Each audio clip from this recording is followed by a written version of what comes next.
Agora no Repórter MT você acompanha a entrevista com o Dr. Lacordaire Abrão Fayad. Ele é psicólogo, é presidente da Federação Espírita do Estado de Mato Grosso.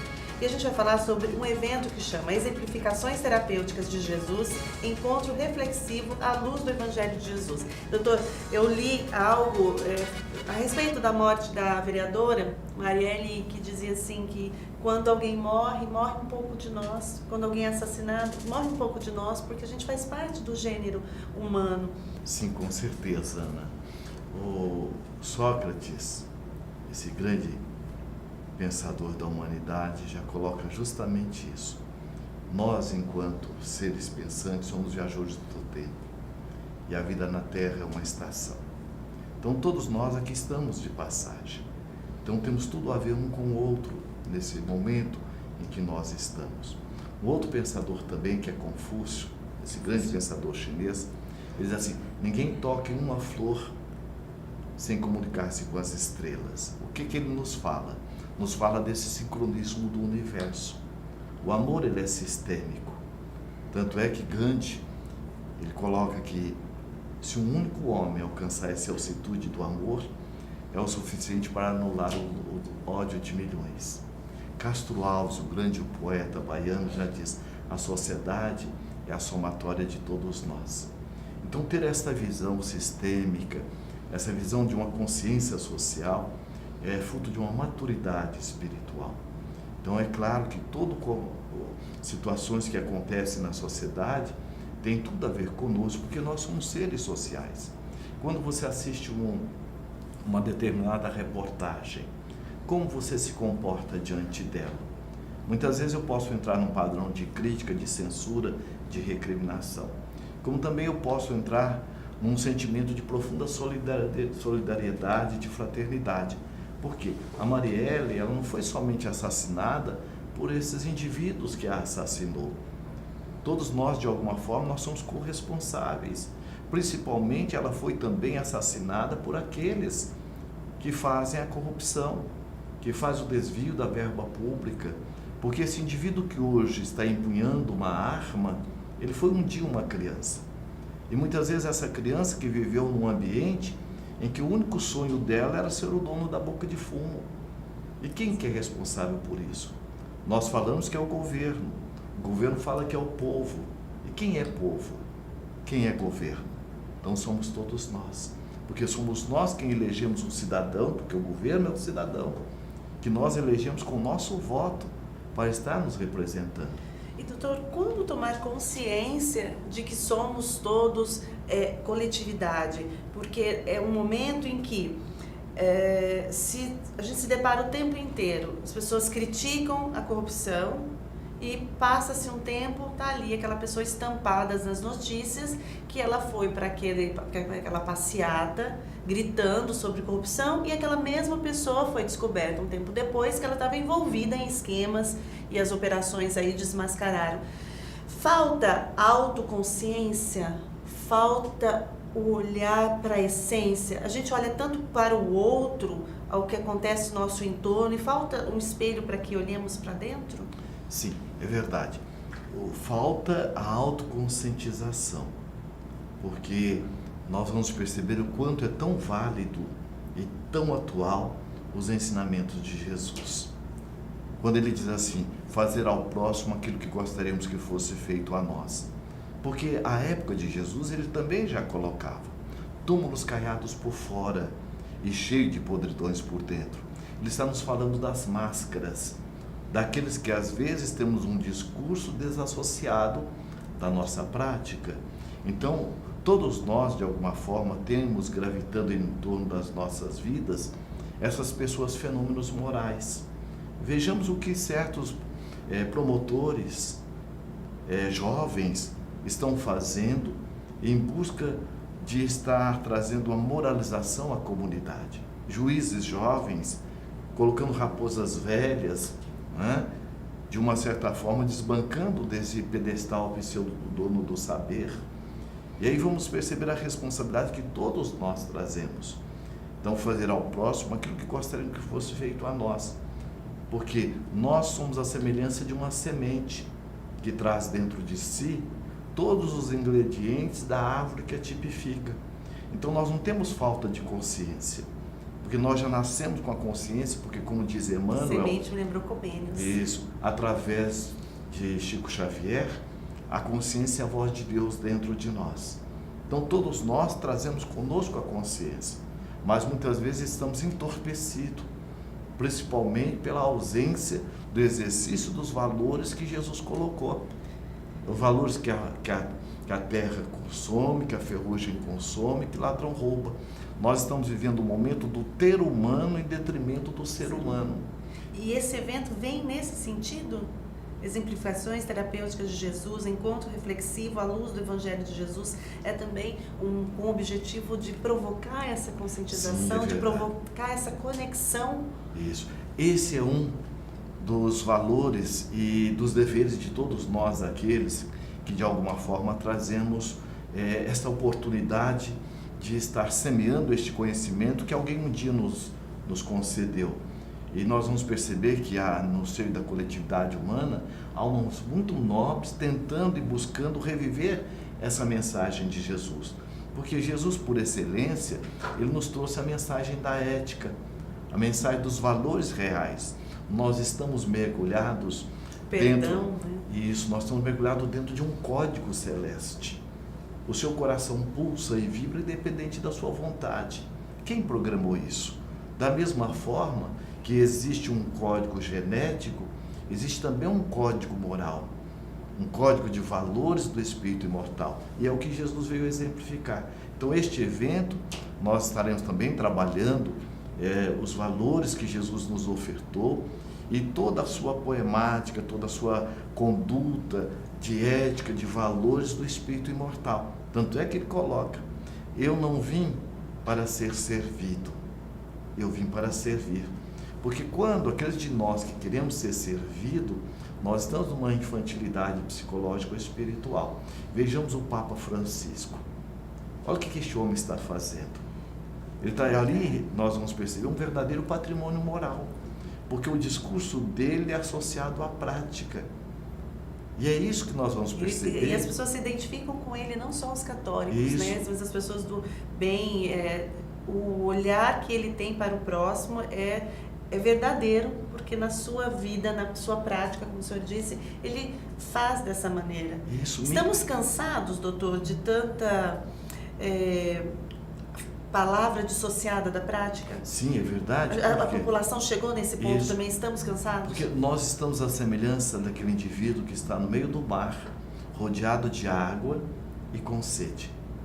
Porque a água da vida, como Jesus colocou, eu tenho a água da vida, são a água dos valores morais, dos valores éticos. E quando nós não nos nutrimos com aquilo que é o essencial, nós entramos numa subnutrição moral. Nós temos pessoas, coisas, tecnologia, mas estamos vazios de nós mesmos.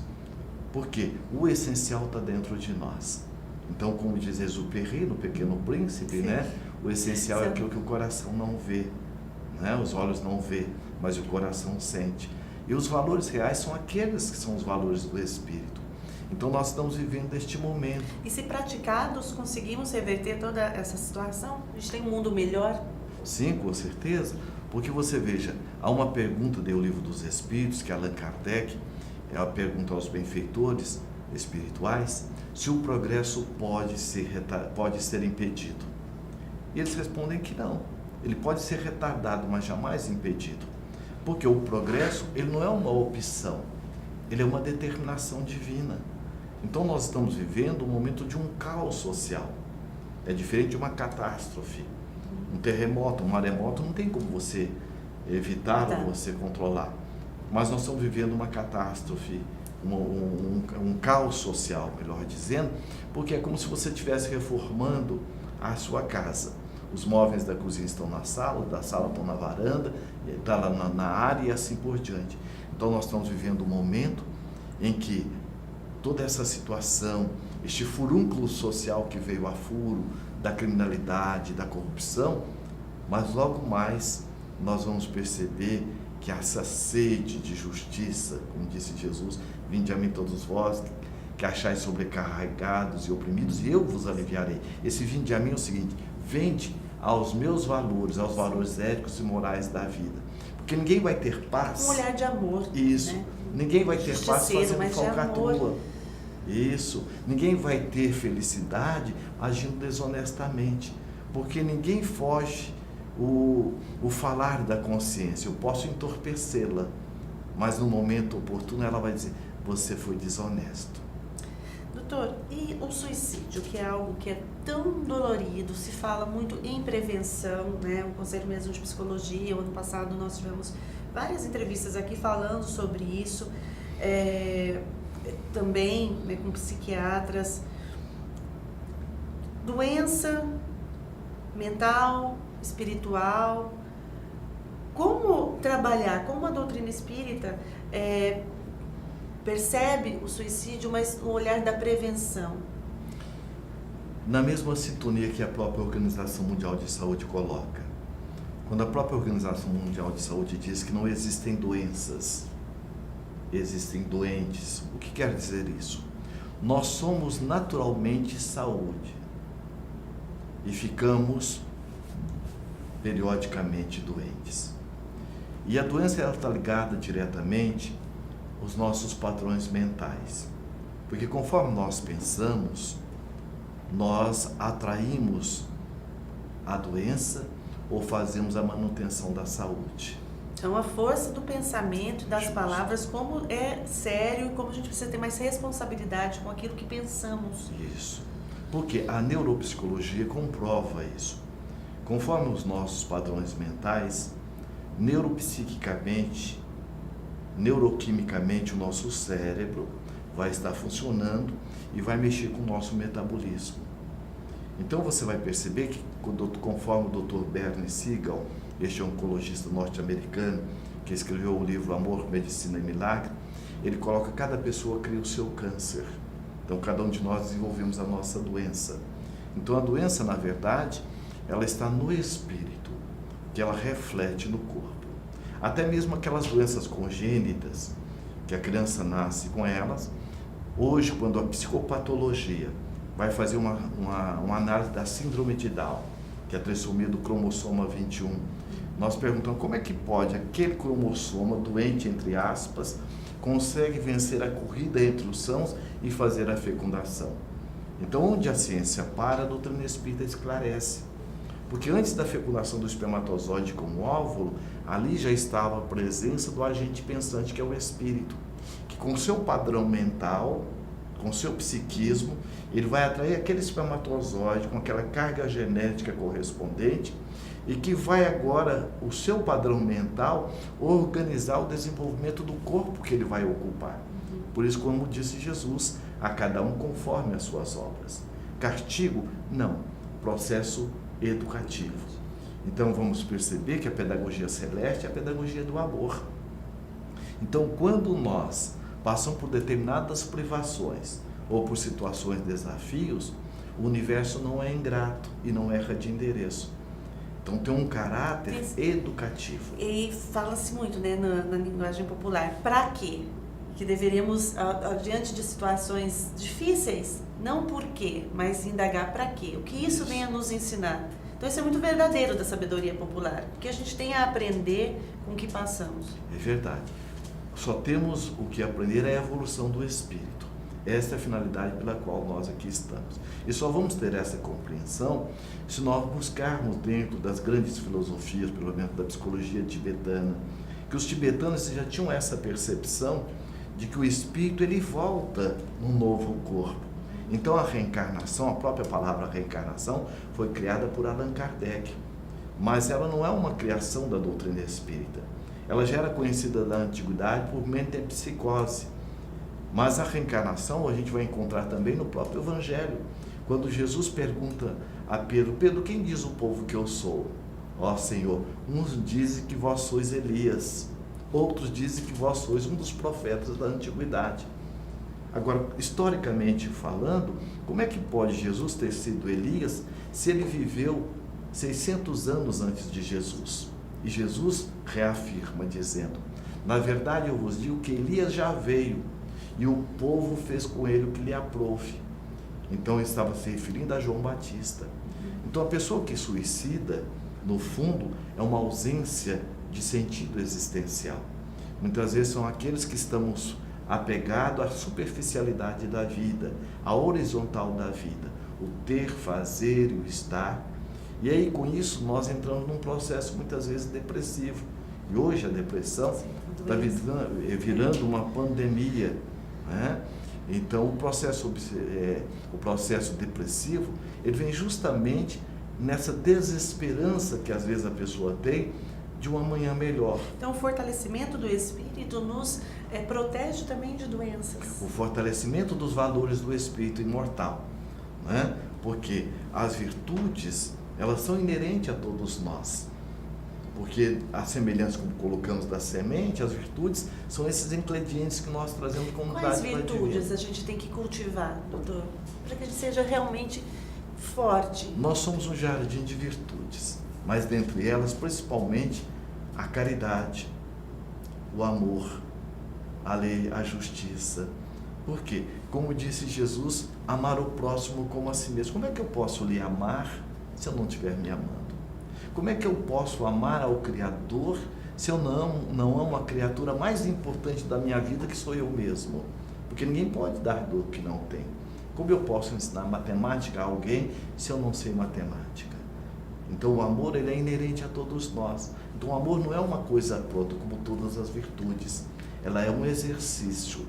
Daí o porquê, a importância de nós estarmos buscando praticar, exercitar.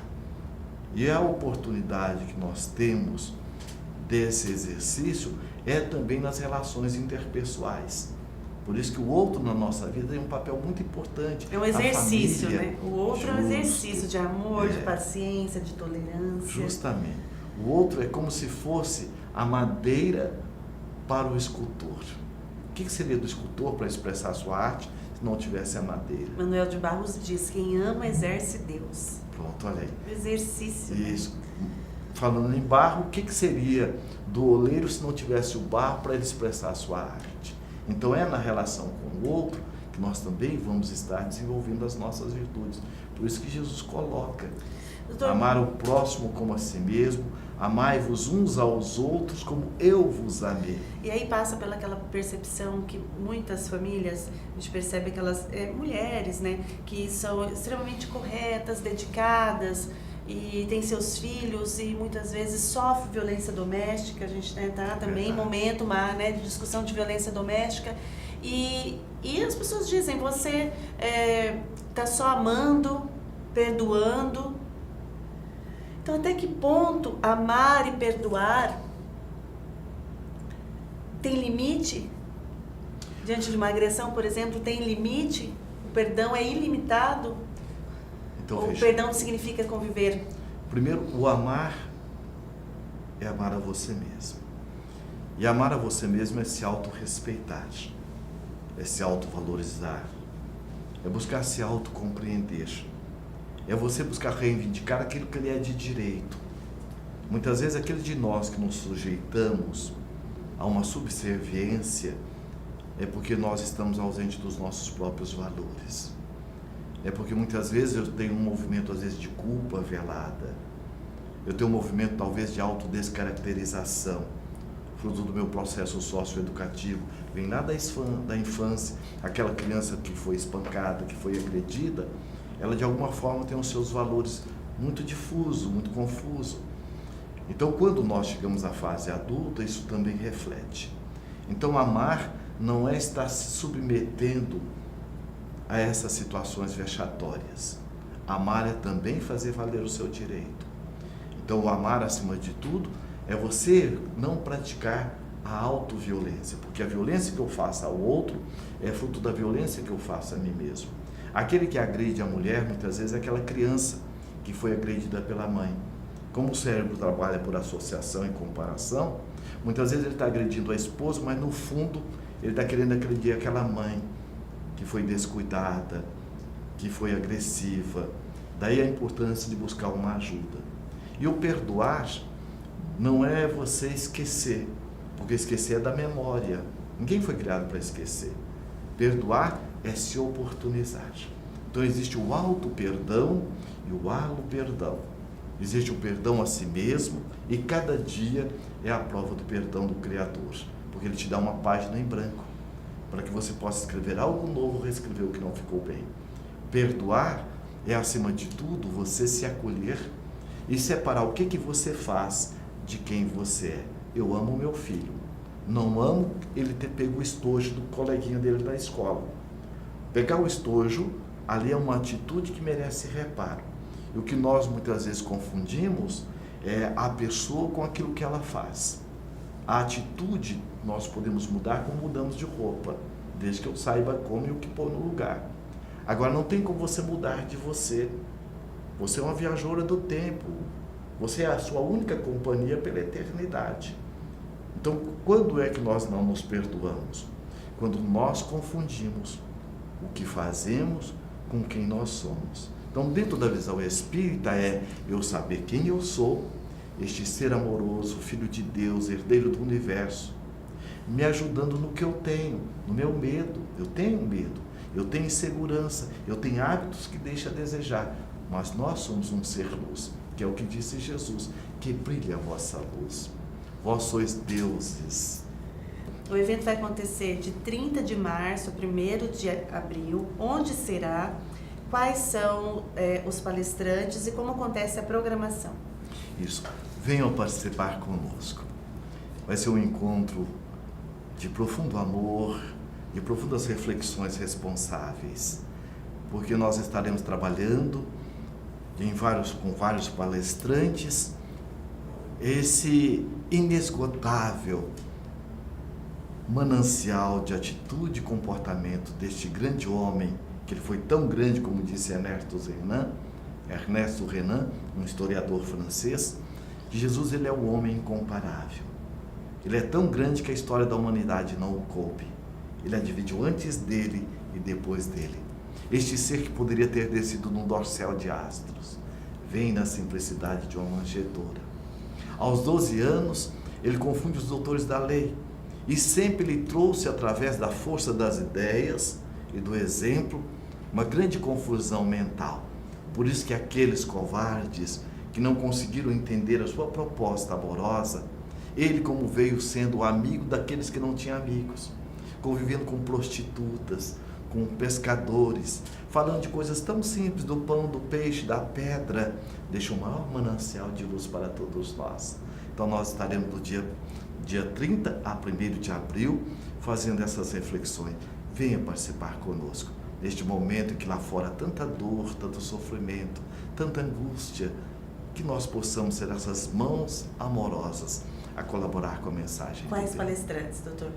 Nós teremos palestrantes que vêm de fora, não é? E teremos também os palestrantes aqui do Mato Grosso. E aberto para todos os... Aberto para todos aqueles que desejarem ter Tem o Alves Stefanini, o doutor Alírio, que nós já entrevistamos aqui, a Leila Dias, Luísa Leontina, o senhor. Isso. E aberto para quem quer falar de Jesus e quer sair diferente. Voltar na Galileia antiga e sentir a presença amorosa de Jesus através das suas reflexões, venham participar conosco.